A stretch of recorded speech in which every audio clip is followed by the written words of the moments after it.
یہ کہانی ایک چڑیا کی ہے۔ ایک چڑیا اپنے دو بیٹیوں کے ساتھ رہا کرتی تھی۔ وہ ان کو بہت زیادہ تنگ کرتی تھی۔ وہ بچے ان کو بہت زیادہ تنگ کرتے تھے، اپنی ماں کو بالکل بھی سکون نہیں لینے دیتے تھے۔ وہ اتنے شرارتی تھے کہ وہ اپنی ماں کو کھانا تک لے کر جانے نہیں دیتے تھے۔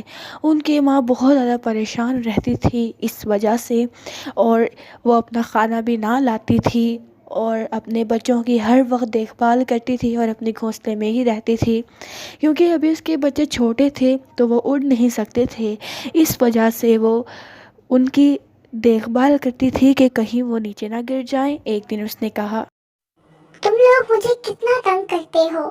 تم لوگوں کو میں کہتی ہوں کہ سدھر جاؤ، آرام سے بات کرو، شرارتیں نہ کرو، مگر نہیں، نصیحت کا اثر ہوتا۔ ہاں یہ بات بالکل ٹھیک تھی کہ ان کی بیٹیوں پر بالکل بھی اثر نہ ہوتا اس کی نصیحت کا۔ ایک دن ایک کوی وہاں سے گزر رہی تھی، وہ اس کے پاس آئی ملنے۔ اس نے کہا کہ کیا تمہیں پریشانی ہے، مجھے بتاؤ، مجھے تم بہت پریشان لگ رہی ہو، کیا ہے؟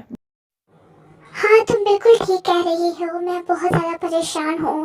صرف اور صرف اس پریشانی کے بجائے میری بیٹیاں ہیں، یہ بہت ہی زیادہ مجھے تنگ کرتی ہیں، بہت شرارتی ہیں۔ ان کو میں جتنا کہوں کہ سدھر جاؤ، آرام سے بات کرو، شرارتیں نہ کرو، لیکن یہ بات نہیں مانتی ہیں۔ ان کی وجہ سے میں کھانا بھی نہیں لا پاتی ہوں، اس لیے میں بہت ہی زیادہ پریشان ہوں۔ کیا تم میری اس پریشانی کا حل جانتی ہو؟ مہربانی کر کے مجھے اس کا کوئی حل بتاؤ، میں بہت ہی زیادہ پریشان ہوں۔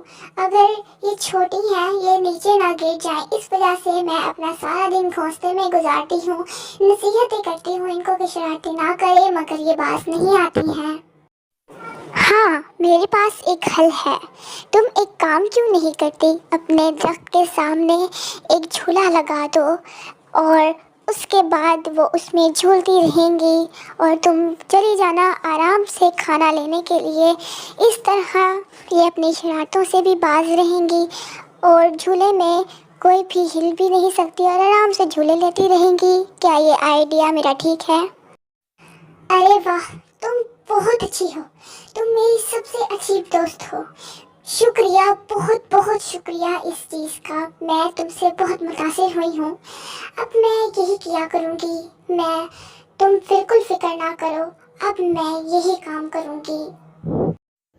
تو وہ وہاں سے چلی جاتی ہے اور چڑیا ان کے لیے ایک جھولا تیار کر دیتی ہے۔ تیار کرنے کے بعد وہ وہاں سے چلی جاتی ہے آرام سے کھانا لینے کے لیے، اور اس کے بعد کوئی بھی پرندہ آتا تو چڑیا ان کو کچھ بھی نہ جھولے لینے دیتی۔ وہ بہت مغرور ہو گئی تھی، ہر بات پہ بڑائی کرتی کہ ہم تو تم لوگوں سے زیادہ اچھے ہیں۔ چڑیا کو یہ بات معلوم ہوئی تو وہ بہت غصہ ہوئی اور اس طرح وہ پھر پریشان ہونے لگ گئی۔ اس نے کہا کہ اب میں یہ جھولا بھی نہیں بنا سکتی ہوں، کیونکہ میری بیٹیوں نے تو اب میرے ناک پہ دم کر کے رکھا ہے۔ پہلے تو بس یہ شرارتی تھی، اب تو یہ غرور زدہ اور بدتمیز بھی ہوتی جا رہی ہیں۔ اب میں ان کا کیا کروں، میں بہت زیادہ پریشان ہوں۔ اس نے دوبارہ کوے سے ملاقات کی۔ اس کوے نے کہا کہ تم ایک کام کرتے ہیں ہم کہ تم اپنے بچوں کو میرے پاس چھوڑ دیا کرو اور کھانا لینے چلی جایا کرو، میں تمہارے بچوں کا اچھی طرح دھیان رکھوں گی، لیکن ایک شرط پر تم مجھے کھانا دینا۔ اور اب ایسا ہی ہوتا۔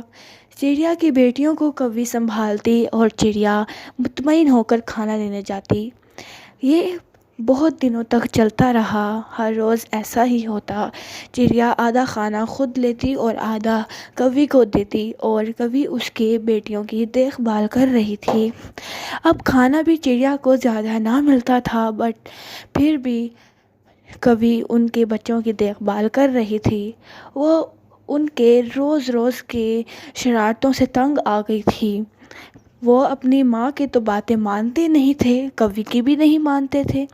اس وجہ سے اب اس نے فیصلہ کیا کہ اگر اب اس نے کچھ کیا تو میں چڑیا کو بتا دوں گی، اور وہ اس طرح اپنی بیٹیوں کو لے کر وہاں سے چلی جائے گی۔ ایک دن اس کی برداشت سے باہر ہو گیا ان کی شرارتوں کی وجہ سے، تو اس نے ان دونوں کو نیچے پھینک دیا اور وہ مر گئی۔